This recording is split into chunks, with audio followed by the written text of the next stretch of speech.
1962, the world was in motion. The Beatles were conquering America, NASA was preparing to land on the moon, and in Spokane, Gonzaga Prep was shaping students to take on a rapidly changing world. In stepped John Rudolf, a young man in motion, made up of an innate confidence, boundless curiosity and energy, and a love of adventure spiced with mischievous humor. Early on, John proved to be equal parts Dennis the Menace, Eddie Haskell, George Bailey, and Teddy Roosevelt. John didn't just dip his toe into opportunities and explorations. He dove in head first. John's father, Kermit Rudolf, a sports writer turned lawyer, became general counsel for Gonzaga University, introducing John to a lifelong involvement with the Zags. His mother, Frances, was a life-engaging, dynamic woman transplanted from her after-college job in Illinois to Spokane, where she and Kerm raised their 6 talented children in a loving, energetic household, and where her legendary patience was often tested by John. From his earliest days, John Rudolf wanted to venture out into the world. To keep him from running down the street at age 2, his mother literally tethered him to the clothesline.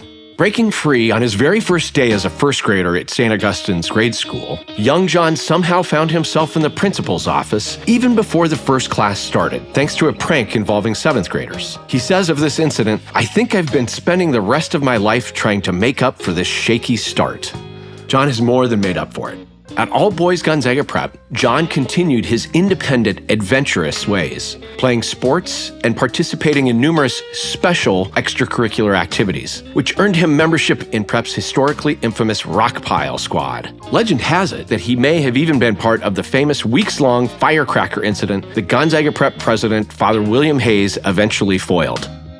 Decades later, Father Hayes summed it up, "Solving this caper was one of my greatest accomplishments at Gonzaga Prep."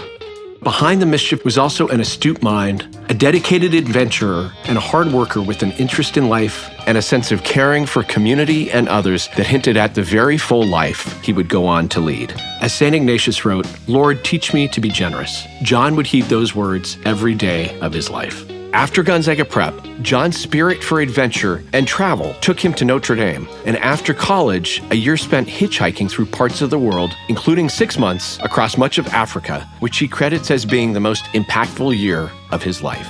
And then reluctantly, he turned in his backpack for graduate school at Columbia University, which introduced him to New York City and eventually to Wall Street. John always tried to earn his way. Newspaper boy and lawn jobs, road construction, lifeguarding, a stint working at a Swiss chocolate factory, and 2 years during grad school driving a New York City taxi. He got a trainee job on Wall Street, where he was handed the Manhattan phone book and told, "Here are your clients. Start calling, and good luck." Those years and jobs weren't a detour. They were foundational and helped him understand the real world and built his lifetime belief to try and always treat everyone equally, no matter their age, position, or circumstance. By the time he stepped into the challenging New York City investment world, John had honed the keys to his eventual success. To see not just numbers, but people. To invest not just money, but passion and belief. And to always work like a dog, and it paid off. At the age of 27, John became one of the youngest ever vice presidents at Oppenheimer and Company, eventually rising to partner. He did it with hard work, grit, and his innate competitive spirit, following his own personal mantra, live life large and get involved. In 1990, John, with his wife Elizabeth and their 4 children, moved to Seattle to manage Oppenheimer's Pacific Northwest office, where he eventually founded the successful investment firms Summit Capital and Glacier Peak Capital. Achieving business and investment success was very important to John, but for him, it was only one summit in life's much larger climb, quite literally. Over several decades, John had dozens of cycling adventures in the US and other countries. He also became a very active mountain climber and hiker, exploring Greenland and summiting the highest peaks on all 8 continents. Though unfortunately, due to a health issue, had to turn back at 24,000 feet at Camp 3 on Mount Everest. A setback that still hurts to this day. These weren't just global expeditions, they were declarations of intent. These adventures demanded and taught patience, strength, grit, and the refusal to quit, which he feels are the most important factors in all aspects of life. During many of his adventures, he didn't just plant a flag. He often raised funds for Gonzaga University, Notre Dame, Gonzaga Prep, Seattle Prep, Andean Health Cancer Research, and the list goes on. He even went back in 2024 to hike to Mount Everest Base Camp for a scouting mission and raised funds for a new Spokane project with Catholic Charities, Gonzaga University, and Notre Dame. Yet even among the clouds, John never lost sight of the ground beneath him. Biking around Europe, climbing the Alps, creating the College Baseball Classic in Seattle's Kingdome, running rim to rim through the Grand Canyon, and introducing Gonzaga and everyone else he knows to pickleball. They're all second to his proudest achievement, coaching his sons and their teammates in Little League Baseball and being named Coach of the Year by his coaching peers. John's passion are family and helping others with the critically important 3 T's: his time, talent, and treasure, a pursuit planted in him during his 4 years at Gonzaga Prep. He continues to help hospitals in Ecuador, preserve marine ecosystems as a trustee of the National Marine Sanctuary Foundation, serve as an advisor to Notre Dame's Business School Investment Program, and advise Montana's Vital Ground Foundation, a land trust for grizzly bears and other big critters. Family, faith, and community have always been John's constants. One of his proudest philanthropic and family moments was standing with his dad and mom at the 2003 dedication of Gonzaga University's Kermit Rudolf Fitness Center, named in his father's honor. As John said, "I'm so grateful to have experienced that dedication with my family. A Zags Day we will never forget. Dad was truly Mr. Zag."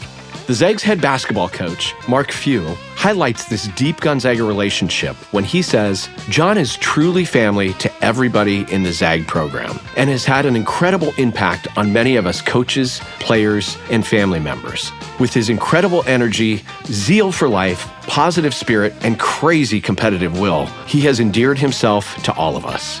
But John's philanthropy isn't just about generosity, it's about vision. He gives to and believes in the scrappy underdogs, those hustling to make a difference at the ground level. At Gonzaga Prep, John's legacy is particularly profound. Besides supporting the Rudolf Family Fitness Center and the chapel, he has also helped create 8 scholarship endowments, honoring other people, ensuring that future Bullpups, regardless of background, have the chance to dream as big as he has. John is an incredible supporter of Gonzaga Prep, says U.S. Senator Maria Cantwell. He loves to advocate for prep students and faculty when we hike in the Pacific Northwest and often talks about the history of that outstanding Spokane jewel. "I love those in life's trenches and looking at life's details. I have a lot of empathy for those who work hard and are fighters." Whether celebrating milestones with loved ones or supporting Gonzaga Prep's mission, John Rudolf has remained deeply connected to the people and places that shaped him. "Big part of me is still that Dennis the Menace first grader being sent to the principal's office," John recalls. "But I've also tried to help those along the way, like I was helped. Whenever things have gone well for me, I've taken a chunk and passed it forward." He is known as a great connector of people and causes.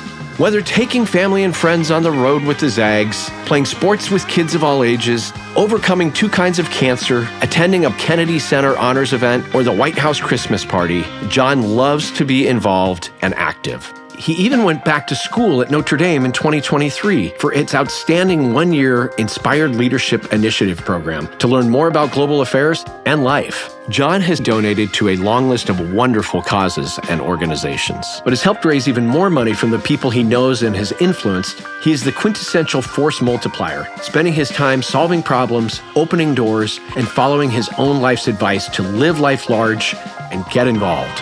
These aren't just words to John. They're the way he's shown up for his family, his community, and the world. As Father Michael Hines once wrote, "We never really have what we have until we give it away."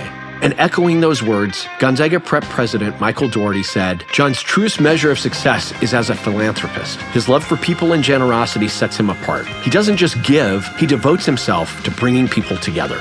But as generous, unstoppable, and hardworking as John is, there is also a core of love, care, and humor with everything he undertakes and every person and institution he helps. Something every Bullpup should be proud to emulate. So how do you sum up a life like John Rudolph's? You don't, because his story is still being written, one bold step at a time. John, you've given so much to the world. You were truly an inspiration to all of us who call ourselves Bullpups. It is my honor and distinct privilege to welcome you to the Gonzaga Prep Hall of Fame. Congratulations.